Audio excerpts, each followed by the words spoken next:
bakyala bannange mwesonyi essimu z'ababbaabwe muziveeko mubeere ku zammwe banaazineza abaana bammwe mulabe abaana bali ku ki bali ku apps ki ezo ze baliko ezitagenda boonoona mu kifo ky'okubeera okumala obudde muli ku basajja baba omusajja ne bw'okola oti aba nga yagadde okwenda ajja kwenda naye bw'oba omuwa emirembe gwe nga tobeera ku simu tokola ki he will stick to you kati bwe kuba akafaanani difference eyiyo n'oli ow'ebbali ani abeera awo abeere ku simu come on grow up.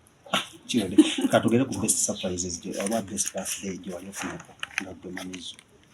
Best Jojjukira, yes. Omanyi nze siri muntu akucelebratinga birthdays. I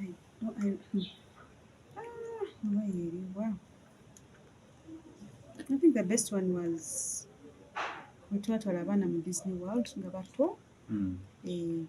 But it wasn't even a surprise because we had planned it. It was a year. Because I had never been to Disney World and there are more movies mpulira abantu bajogerako kugamba ate ne tutuuka nti neneerabira n'okwerabira abaana nze nga ninga nze omwana nga Bebe alina abaana. Tell us about the experience. Yes, it was I think one of the best experiences anyone should, especially people who have grown up watching cartoons, who are animation lovers. You better go to Disney if you have the money. Because it's not si wantu nti yokera ku matono ganjagala genda n'engenda.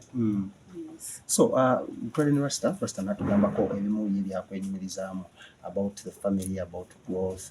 Nga gwe biki by'omwenyumirizaamu about this day. About this day oba ye ng'omwami? Ye ng'omwami. I think I have a lot of respect for him.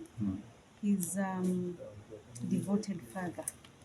Ng'obudde buno byabalaga nti yayagala nnyo omukyala we biki yes anjagala tesaagaana I can't doubt he loves me, he respects me just the way I do the same to him, but he's a devoted father.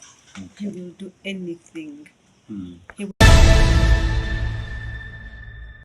Natumaliriza omu ku bato akoze post olunaku olwaleero girabyeko. Alpha. Yes. One of the best. Yes. Ate nenze ya Alan. How did you feel when you posted your Alpha? Oh, I felt so good. Nadi njagala nakala. He is, you know, oyo mwana ali obankugambe he is so emotional. Alinga taata we. So ye byonna byawandika byayogera biva ku mutima.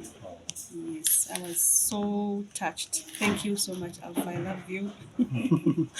Any two words that really caught your mind?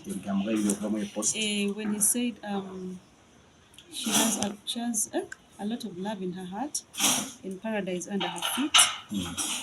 Yeah, those were the best catching ones because in Islam we believe in Jannah, oba kugame paradise, oba eggulu liri under the feet of a mother. Yeah.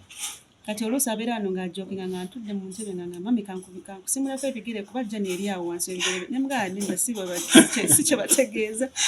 Bategeeza you have to bow down to what I say ompuliriza nga ebyo mbikola naye bayinza okuba nga